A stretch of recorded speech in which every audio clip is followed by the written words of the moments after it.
Welcome to What's Your Story, the YSA 20th Ward podcast. I'm your co-host, Lexi. And I'm your other co-host, Kennedy. And today we are here with... Hunter Gooch. Hunter Gooch. Welcome to the podcast and welcome to the ward. Thank you. You've been here new for how long now? Just over a month now. So. Congratulations. Nice. Momentous occasion. A whole month. We haven't scared him off yet. Doing good as a ward. Yeah. It's a glowing recommendation. No. We're a fantastic ward. Every podcast, we have very serious questions that we need to ask. Mm-hmm. And the first and foremost question that we have to ask every single person is... What's your favorite dinosaur? Ooh, here we go. It's hitting hard. Well, I have to say, I thought it was really freaky. I saw it on a magazine when I was like 6, and so, as always, it's a little terrifying when you see it more as a kid. But the Utah Raptor, they had a National Geographic, and it was the most scary chicken I saw when I was 5. Look at all That's a good one. That's a good one. Utah Raptors. They're pretty cool. That's actually, I don't know if you know this, but in Jurassic Park, the Raptors are Utah Raptors. Way to go, Utah. Because they call them Velociraptors, but the Velociraptors are a lot smaller, and the Utah Raptors are the big ones. So cool. The more you know.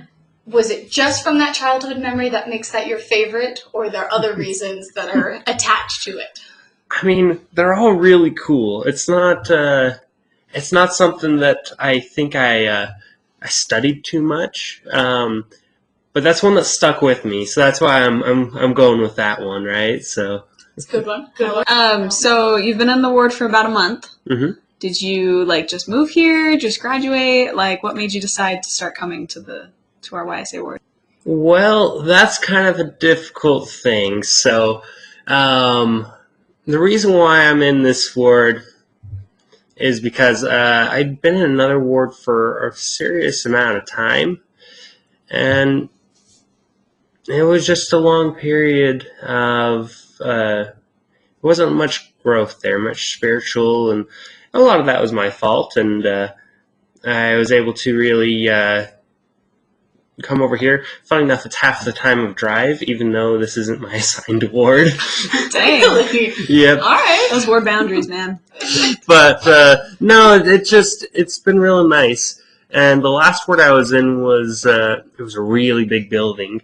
And so everyone would just kind of congregate in the back or on the sides. This one's really small. The way that people sing in this ward, I kind of was like, okay, I'm going to go to a new ward. I'm going to go test it out. And funny enough, it was 11 o'clock. And I'm like, crap, half the wards are already done. What ward's going to be open right now? And so I just hop on ward, find meeting house locator. And this happened to be the one that was the only one open, and it really worked out. Church. You know? Yeah, 12 o'clock church. Yeah, so it was exciting. Everyone sings nice and loud during sacrament. You can get into it. And the activities, again, like last ward, that part of that was on me that I didn't go to a lot of those activities. But this one, it definitely is exciting to be a part of this one. So Awesome. Yeah, we're happy to have you. It's fun place, fun time. You mentioned singing quite a lot. Are you a passionate singer? Are you in choir? Or is it just something that you jam out to? In my car, I do love karaoke. Okay. Top number 1, Jason Mraz. That is top of the list on there. It's a classic. Yes. So I got his stuff on there. But for the most part, just so I enjoy singing. It's something that I never really have done academically. My parents are like, okay, you can either sing with us in the ward choir or choose to do it at school. I'm like, let's do it on Sunday. So ward choir is a lot of fun. So you could join our ward choir. Yeah, that's it's the plan. It's starting to go. Nice. We could get some more voices in the choir. Mm-hmm. So you said you chose choir to be church. What do you do in school-wise? What are your focus or your passion there? I wouldn't call it passion, more of a grind. All right, how's the grind? So what's your grind? Accounting, that's the numbers game on there. So, funny enough, that's an occupation too. So, work for a finance department for a train manufacturer. Dang. And you guys would love it. They have this building that's like 60 feet tall. We're like all the way up at the top, like overlooking the factory, like a bunch of overlords up there. That's cool. I think that would go to my head. You're like over there crunching the numbers, but you're like, yeah, you work down there, you peasants. I see you. Yeah, but they make double I do. So they're the real masters. That's true. No, but it's funny. They have these huge trains, these cranes that come over and pick up like front runner sized trains, pick them up, move them across, set them down another part of the factory. It's really crazy. Wow. You feel the whole building shake as it's moving this Oh my train through gosh. the crane with the crane. That's crazy. I always thought when they like move tracks and stuff, they just did it on the tracks. I didn't realize they were like picked up and. Oh, they do that, but that's when they're finished. So Oh, they okay. come to us like these shells that are made in Switzerland, and then we eventually assemble those together. So this is just moving it from station to station then? Yep. Dang. Wow. Are you wanting to, after school, do you want to continue working with that company, or are you hoping to move on somewhere else? Or I guess what's the end goal for you? Well, they have told me that they'll move me to one of their more permanent accounting positions there when I graduate, but it kind of depends. Because if I do choose to be there more permanent, that means I'm moving to Salt Lake for that. Mm. So I don't know if I want to move to Salt Lake quite yet. So That's fair. Are you doing school at Weber? Yep. Then? Nice. yeah, so junior right now, going full time. It's nice and fun doing evening classes there. But yeah, We're going to shift gears a little bit. okay. We have another very serious question for you. Okay. If you had to choose to be a musical instrument, Mm-hmm. what musical instrument would you choose? Ooh. Okay, so I played a little bit of it, so I'm a little biased towards it. But the electric bass guitar, Okay. that's the one. It's a very unique instrument in a band. See, a lot of bass guitars, they work with the drums. They bridge the gap between the drums and the guitar.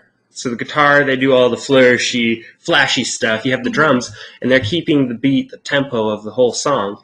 See, the bass guitar, it has to kind of mix the two, and more than not, you don't really hear them in the songs unless you just cut out everything else. But you are able to pick up on the pace that it sets for the song.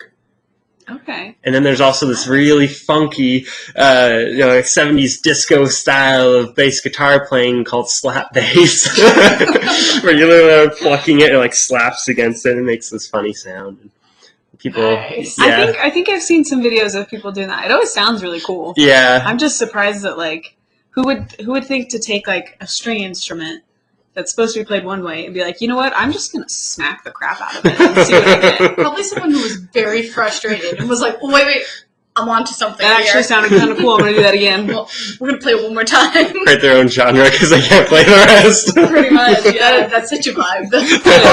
It is a vibe. So you mentioned you played the electric bass, right?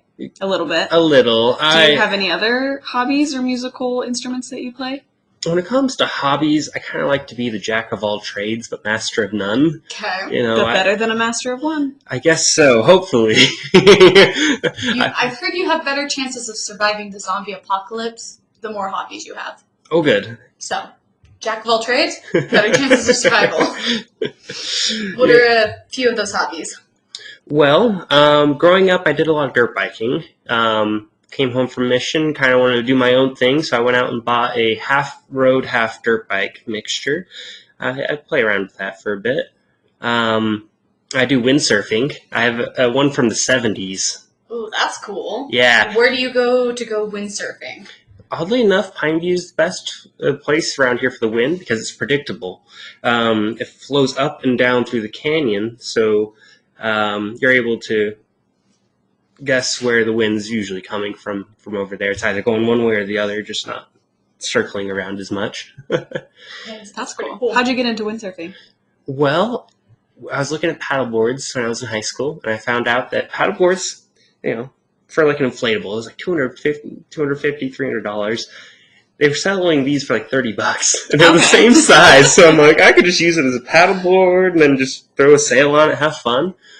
But it's a lot of fun. If you watch YouTube videos of them, people like ride like waves and stuff on it, but my battle is just trying to keep it upright because you're balancing a 20-foot long pole with a giant sail on it on a paddleboard and just, you fall over a lot. I don't know that I would do very good with that. Would you ever take it on the ocean if you got really good at it? I think it'd be fun, but, I'm not very good at it, so. But eventually maybe, like, down the road. Hopefully, Nice. Not to dissuade you from potentially taking this on the ocean, but I did see a video about a week ago of someone who was windsailing in the ocean, and a humpback whale breached right next to him, and it like came up and like pushed him down under the water, and he was under the water for like probably like 15 to 30 seconds. He was totally fine, but I was kind of like, excuse me? That whale got issues. He wasn't even like, he wasn't trying to get him, right? Like he had nothing. Yeah. He just like chose to breach right there, and the guy was just there, and those are some big animals. yeah. Actually, funny enough, still on the sailing train, I also do sailing. Okay. So my dad got a sailboat. We grew up boating, and then he's like, nobody uses the wakeboard, nobody goes tubing with me anymore. I'm going to get a sailboat, and then if you guys want to ride with me, you guys can ride with me. And he and I go out sailing a bit. That's a lot of fun that me and my dad do. Awesome. Nice. So it sounds like adventure, like the water, seems to be a passion. A lot of fun, just one of the areas. You mentioned you like Pineview. Mhm. Are there any other, spots locally that you really like, or do you have places that you prefer out of state that are your go-tos? Okay, so there's all kinds of places. So if you want to stay in Utah, down south past Heber, there's a Strawberry Reservoir. You guys heard of that one? Mhm. Heard of it? Have not been there, but I've heard I drove past it. it counts for something. Yeah. It's very pretty. It's a really high altitude lake. I think it's somewhere around like 7,000 to 8,000 feet. So like 1,000 feet below Ben Lomond. So they probably have snow there right now, and it's always cold there. It's just a fun lake, and there's that one. There's one called Lake Alice up in Wyoming. You think Wyoming just flat, tumbleweeds and all that, but there's a nice wooded part just right outside of Jackson Hole. And you can only get to it by hiking, but the view there, it's crazy. So take it, you can't bring the sailboat there. Do you take anything, or is it just purely for the view? My brother, and we went fishing there.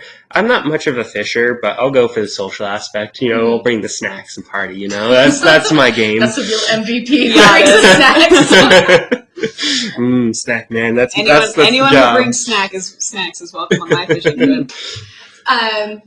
Not super big on fishing, but like the social aspect. Yeah. It's always fun when you catch one, but you're just sitting there for hours like, all right, another drag. So That's fair. You mentioned serving a mission. Where did you serve? So I started in South Africa, started in 2019. That's so cool. Yeah, it was a party. Funny enough, my next door neighbor, Colton Jones, he I went to high school with him. really, Yeah. So Let me just interject that in there. no, yeah, that makes sense over at Weber because that's where I went to. He went there, and then I went there too, and so we actually served in the same zone for majority of my mission out there. Cool. Yeah, it was crazy. Anyway, so sorry, we started in South Africa. So I guess I should clarify a little bit of South Africa. So South Africa has this weird thing about it where it has a donut in it. Okay. So the outside of it is actual South Africa, and then there's a little country inside of it that's landlocked by South Africa all the way around, and it's called Lesotho.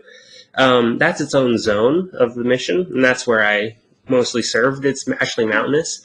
You wouldn't think it, but when I showed up there, I was told it's jungly. You'll never get below 80. I showed up to 30 degrees and ice. Oh, no. It's the one place in Africa where they actually have a ski resort. Oh my It was goodness. weird. It was kind of like Yeah. Cedar, Utah, is what it looked like with the Irony Hills and the plateaus. Interesting. That, yep, not a vision I would imagine. I want to go skiing in South Africa just to say, like, do like 2 truths and a lie. Be like, I've been skiing in Africa, and like, no one's gonna believe you. Did you have to learn a language for South Africa, or was it English speaking down there? So you didn't. It is English speaking. They have a lot of local languages, though. I think they have like 11 national languages in South Africa. The thing about South Africa, though, is that a lot of people really appreciate it when you do speak the languages. So we'd be constantly asking the members, like, how do you say this? And then we'd try to, like, the kids would be like, hey, you don't know my language. Like, yes, I know your language darn well. And then they're like, oh, crap, he knows. Nice. Would you mind sharing a little bit? Do you recall any that you learned down there? I do. They use this interchangeably with hello, but the definition of it means like peace. But Hotso or Dumelang is like hello, their official word for hello. Okay, so these are some of these languages down there are the ones with the clicks in them. I know Q is one of them. There's a few of them. It's just been a minute since I remember which ones do the clicks and stuff.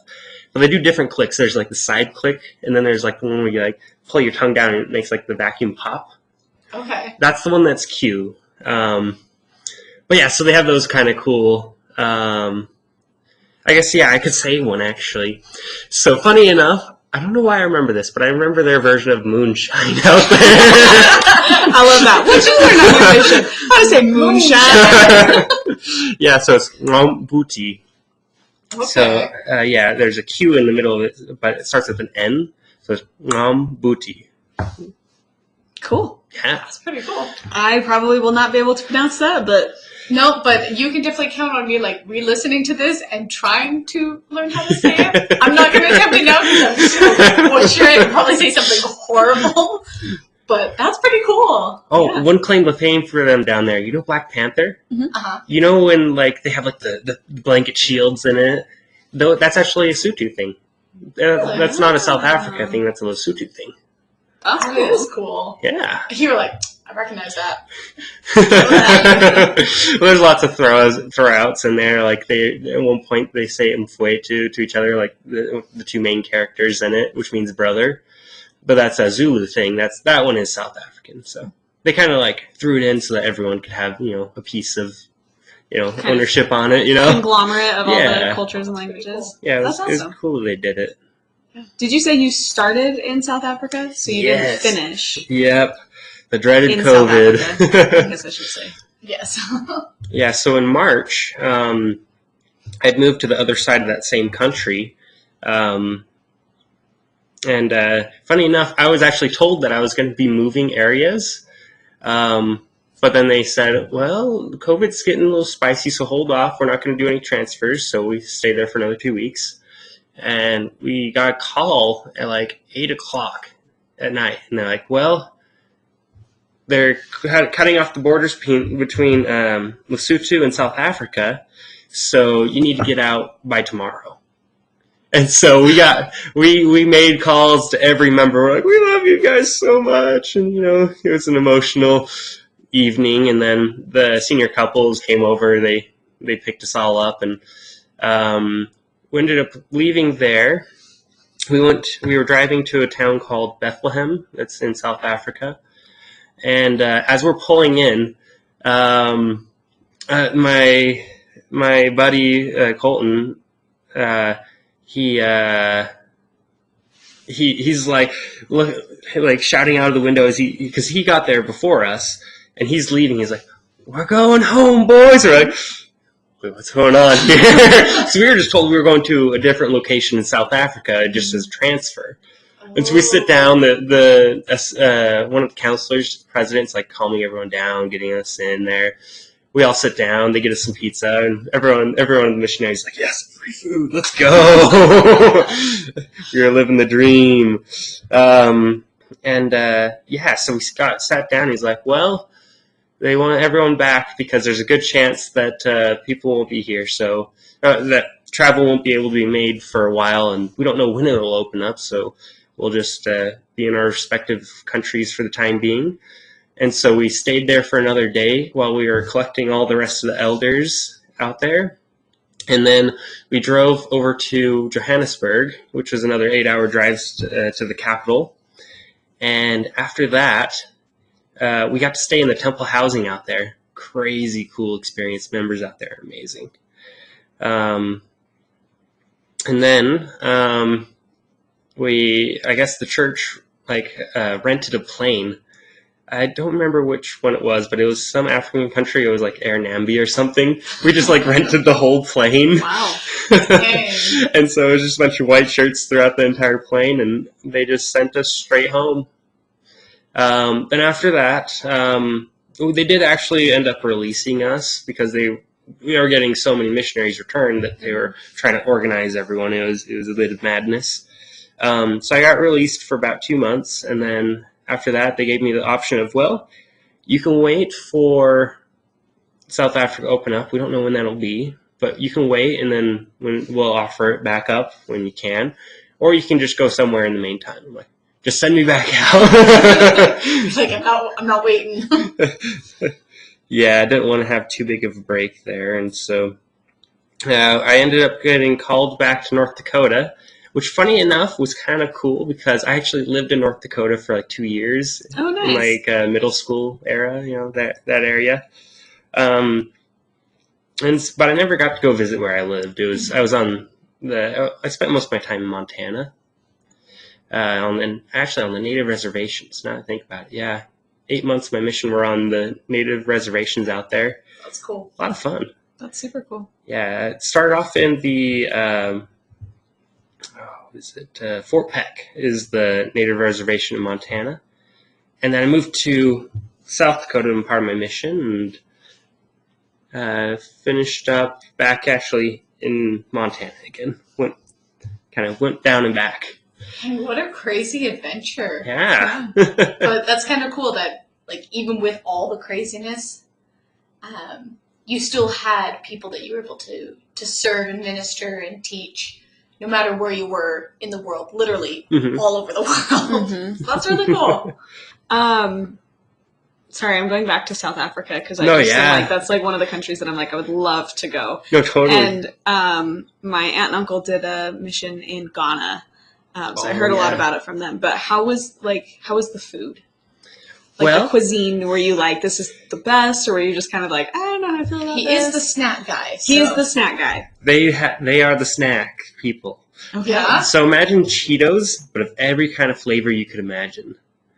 So they have the cheesy Cheetos. Mm-hmm. They have everything from sweet Cheetos. Then they have these versions which are sweet chili ones. Oh, so good. Is it anything like these sweet chili Dorito chips? Kind of like that, yeah. Oh, those are bomb. But Lexi's going to be getting online to see if she can import South African Cheetos. South African Cheetos. Toronto. Well, they actually weren't called Cheetos, though. For some reason, they called them Zimbas down there. Okay. Was it a rebrand, or they were a completely different, their own separate thing? They were, I think, ingredient-wise the same, just some kind of corn puff snack. But the crazy thing about them was the volume you could get. So out in South Africa, you have a rand, and it's 17. Well, when I was there, it was 17.5 rands to $1. And so you could, I kid you not, a 5-pound bag of Cheetos that came in a saran wrap tube this big, and I kid you not, it was 50 rand, so it was $3 for this thing. Dang. And so you'd see people walking on the street home from it, and with these big old bags of Cheetos hanging off their shoulder as they're waltzing home, and they know their snacks. They know their snacks. Yeah, I'm sold. I could go to South Africa. That'd be great down there. But yeah, as far as food though, they really got the same ingredients as here. They just use it in different ways. You wouldn't think about it. So cornbread, they would never do cornbread down there, but they have something that's mashed potatoes made from corn. Okay. Interesting. Yeah. Kind of like a grit situation. Grits is what I've heard it's most similar to, but whenever I have grits, I'm like, You ugh. liked whatever this dish was. Yes. Okay. I guess it really just matters how it's done, whatever seasonings, whatever you put into it. They have, you wouldn't believe it, but they actually have a huge amount of population down there that's Indian. I guess since it was at one point it was British colony, they, had some connections and brought people over here, over there. And so there's lots of curry out there. If you like curry, spiciness, it's pretty good. Best thing was to take what they called chakalaka. And it was like a bean salad, but it was the spiciest thing. I got this one that was called mild and spicy. Mild and spicy. Mild and spicy. That sounds Mild, like an spicy, oxymoron. chocolate. Yes. Okay. So they had different kinds. They had mild and spicy. They had mild and medium, and then mild and hot. Oh, no, sorry. Why am I saying it that way? Sorry. mild and spicy, because I guess the seasonings was the spice in that one, right? And they have their medium and spicy, and their hot and spicy. I went with the mild and spicy, and I could only handle taking a small portion of it and then putting it on top of that mashed potato thing made of corn. I guess, that mashed potato stuff was called pop or papa, depending on where you were from. But yeah, so they would do that, and then lots of barbecue. That was like, you go to like a wedding or someone's like party or something, they're like, hey, come have some, and they'll just hand you like a piece of meat right off the grill, like, yes, thank you. Sounds like a great time. I'm like, I'd be sold. Lexi's happy to be South African. Mm-hmm. Yeah, I just need to get over there first. Do you put that as like one of your top 3 like cuisine types of food that you would like, if you had only 3 types of food that you could eat for the rest of your life, what top 3 would you choose? Would you put South Africa up there, or are there 3 others that you prefer? Funny enough, I love Indian food, so that was up there. But as far as like top cuisines that I love, I gotta say, I think it would be Thai food. You guys ever had Thai food? I haven't. I'm a big Thai fan. There you go. I'm just a big foodie in general, so There you I'm just go. like in my head, Let's I'm like, go. yeah, I can make a recipe off that. I'm gonna have to look up that South African pop up. Pop, yeah. Pop. Yeah, I'm like, I can look that up. I'll try that. So yeah, It's Thai. kind of bland. It soaks in whatever flavor, kind of like rice does. Okay, Yeah. it's pretty versatile. Mhm.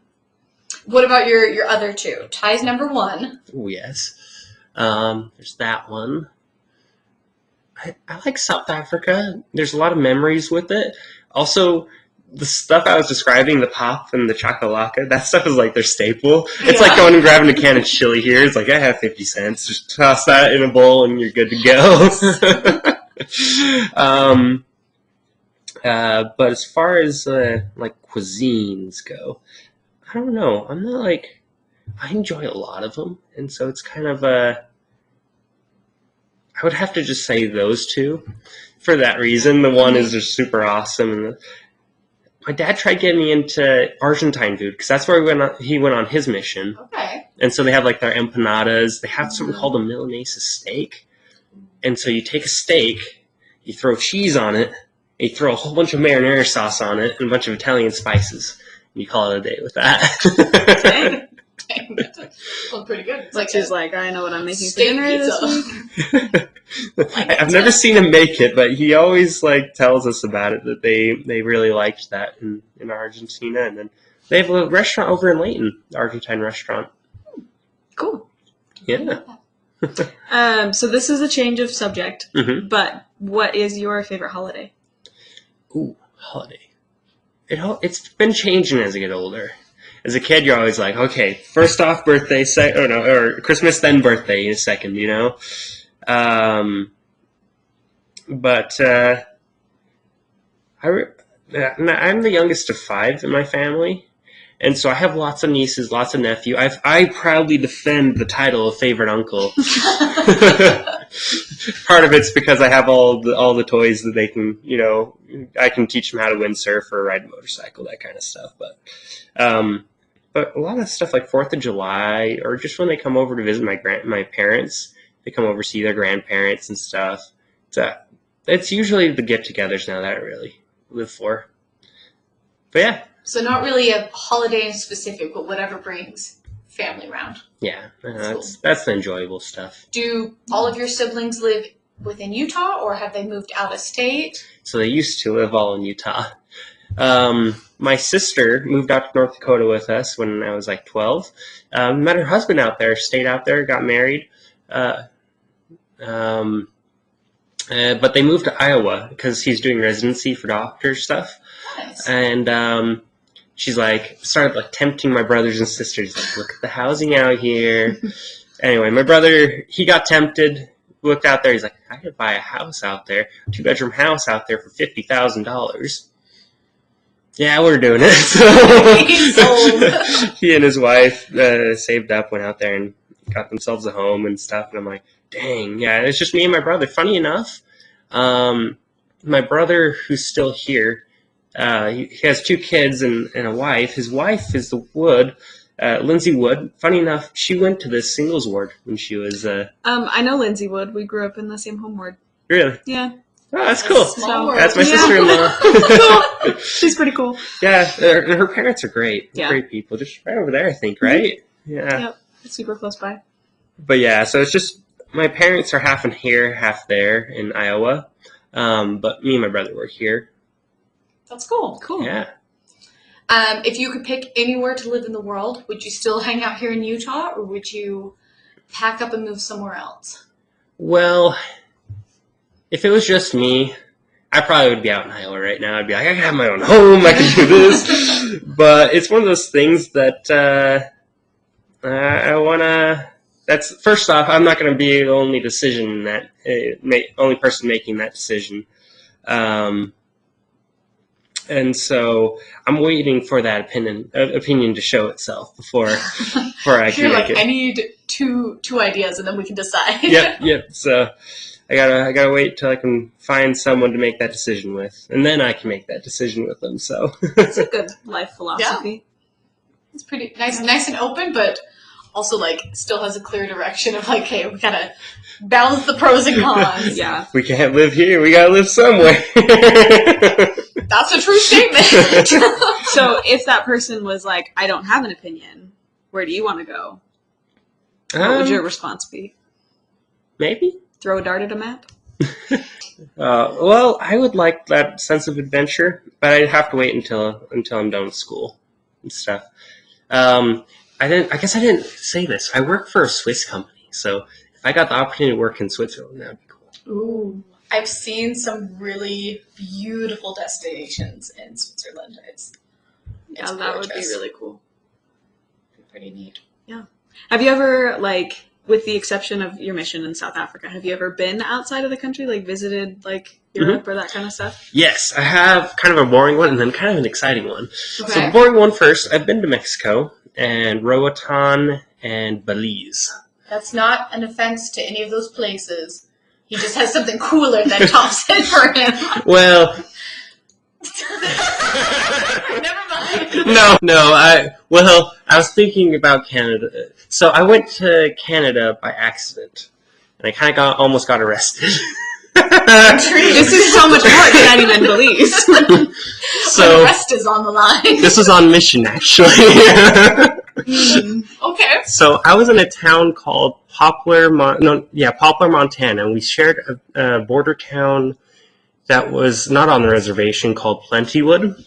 Funny enough, the building there was like a 4-bedroom house, and the basement, they're like, we get it. It's an hour and a half drive here to stay in the basement, And so we'd go down there, and they have this like abandoned basement. We'd like sleep on the couches down there. It was really sketchy. Yeah, the bathroom down there was like an all glass one, but there was no tiling, so it was just like cement with like this glass shower. And we're like, this is weird. That's basically a murder room, but okay. But You survived. me too. But we had lots of members up there. They're like, hey, you should go check out this cool little place. They all worked a patrol at the border. That was like one of their big incomes. It's either that or you're a farmer out there. And so this like border patrol guy's like, yeah, just go out there. You go up to the second building. There's going to be a first one. You go up to the second one and they ask him if you can go see what's something called obelisk. And I'm like, what's an obelisk? I've never heard that term before. And he's like, oh, it's like a little statue. It just marks the border. We're like, oh, cool. Yeah, we'll go do that. And so it was like a Sunday after church, and oh, it was so cold out there. Because you think Montana, you think mountains, insulation with the mountains, no wind. No, it's just North Dakota where it's flat, everything's blowing. You think of the pioneers like being blown snow in their face with in Wyoming and all that. But There's a reason I was not a pioneer. I would say I'm done. Like, I'm just gonna I'm just gonna lay down in the snow. You guys go on without me. But yeah, so we're like, sure. So after church, we go out to this place, and we're like, we're checking it out. And as we're showing up on the map, we see this little shack. We're like, okay, cool. I think it looked like it was from like 1800s. Just you drive by an old shack, and you're like, oh yeah, some historical thing there. And then we see a big building, and we see another big building that says Canada on it.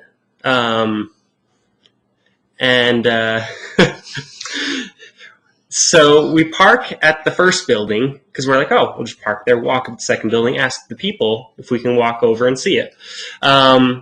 We walk by this first building. They're both like equally sized. They're huge facilities. And we're walking. We're about halfway to the other building, and my companion looks to the right. Like, is that it right there? Like, crap, that is it. So we're like, yeah, well, we're here. We'll take some pictures. So I have a picture of my companion like straddling the fence, and it's this little barbed wire fence that's like half fallen over, like half of them are cut, so you can like stand over like the leftover like wires. They're still there, and eventually these two guys like come up and talk to us, and we're looking like, wait a second, I don't think those guys are American. So we have these Canadian Mounties coming over here like swearing us off, like, what the heck are you guys doing? Those guys have no clue what you're doing. They're mad. They're going to talk to you. So they march our butts back. We found out that the first building that we were supposed to drive past was that shack. And so if we would have ended up driving, we would have just like flown towards the Canadian side border. Oh man, that could have ended so bad. So exciting. That is so exciting. Adventure. Your adrenaline pumping, and you're like, oh, Yeah. as a missionary. Funny enough, we were both reassigned. My companion was going out to Italy, and I had returned from South Africa. So funny enough, we both had our passports on hand. That's good. And so they took our passports back, and they ran it. They're like, well, yeah, we thought it was weird. 2 guys in suits walking over to Canada without talking to anyone. And then they're like, okay, we get what you guys are doing now. If you guys want to do it again, just remember this building and then talk to us. And then we'll walk you out there. We'll let them know. That way the Canadians don't think they're being invaded by the FBI or... The U.S. government sends 2 FBI agents And all with of no gear on foot.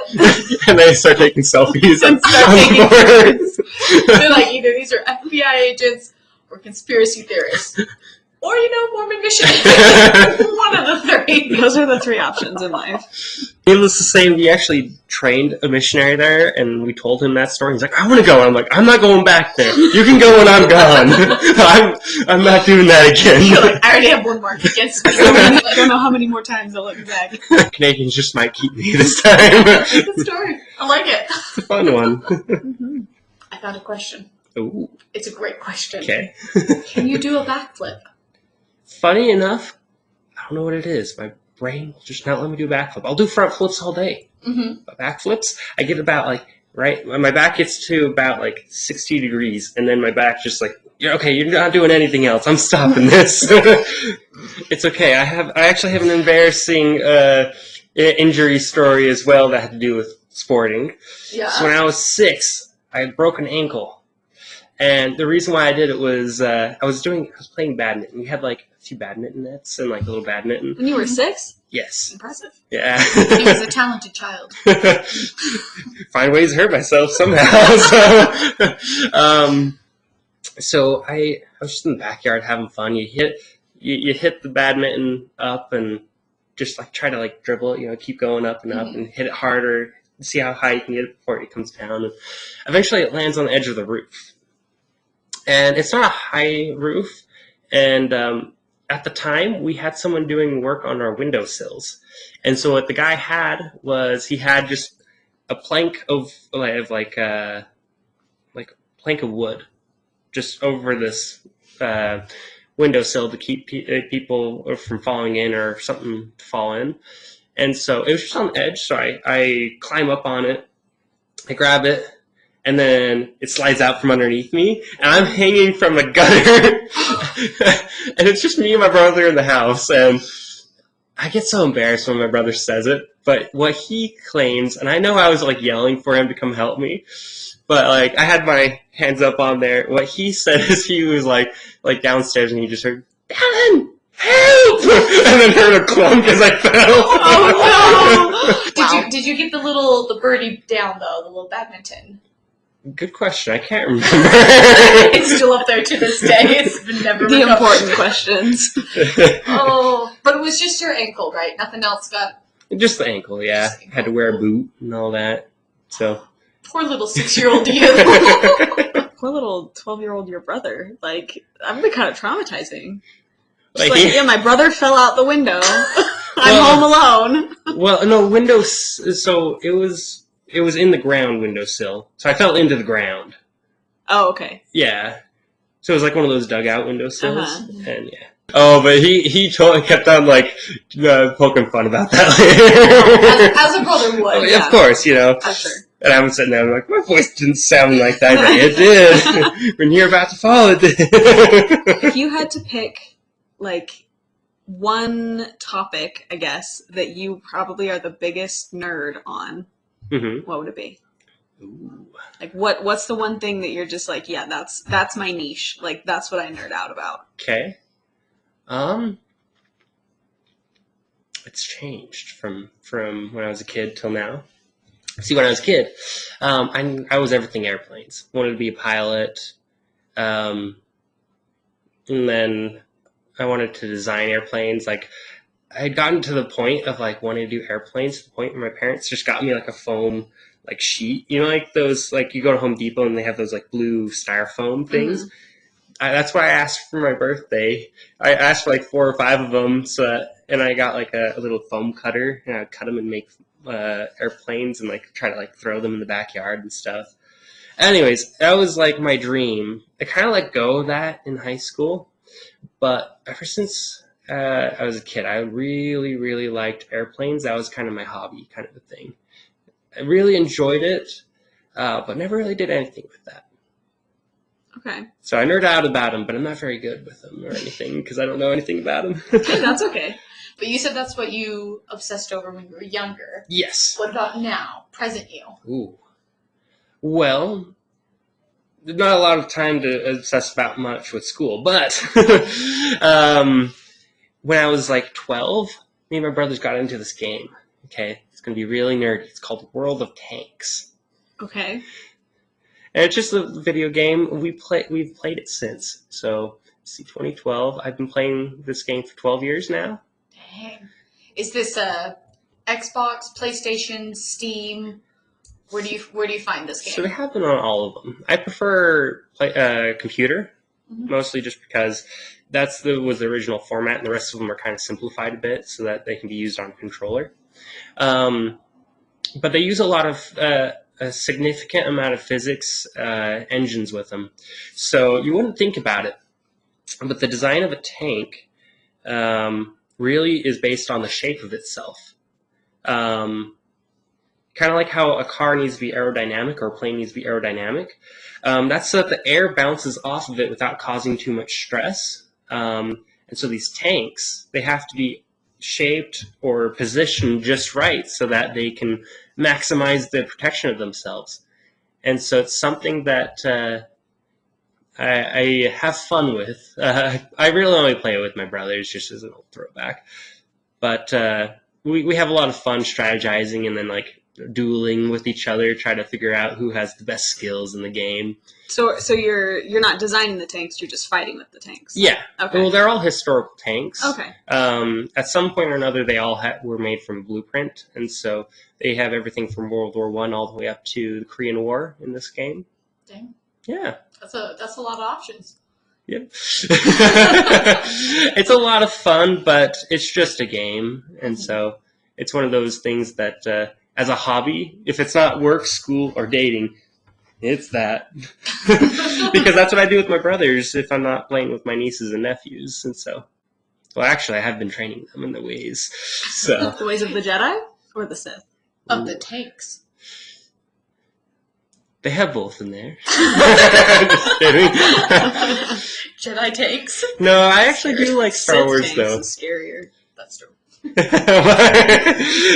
But no, I really do, and I actually enjoy Star Wars too. That's a fun one too. A lot of lore in there. Sometimes you Yeah. wonder why they go that in depth with it, but it's a good time.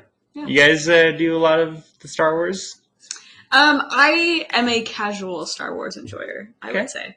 I couldn't tell you what has happened in any specific movie, but I've watched all of them, and I will probably eventually rewatch them, but I'm not like, Star Wars! About the same. I don't know the lore or the backstories of the majority of the characters, but like I enjoy a good Star Wars film. I get enjoy good characters. I know a handful of quotes. Yeah, that's all you need. Yeah.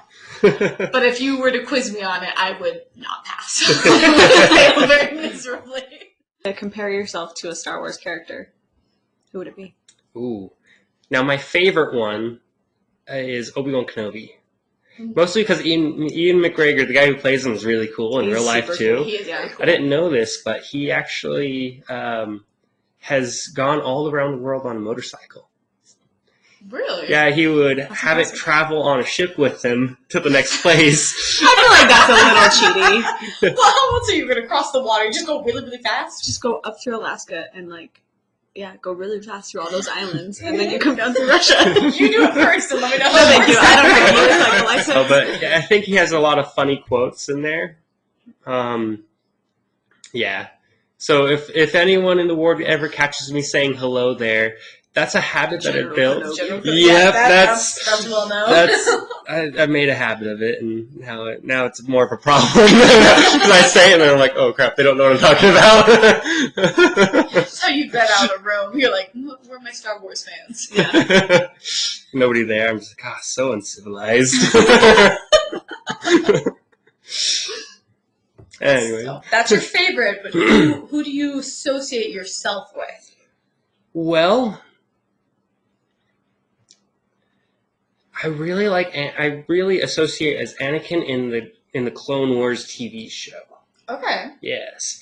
He's a little extra moody in the movies, especially with his acting in the second one. Yeesh.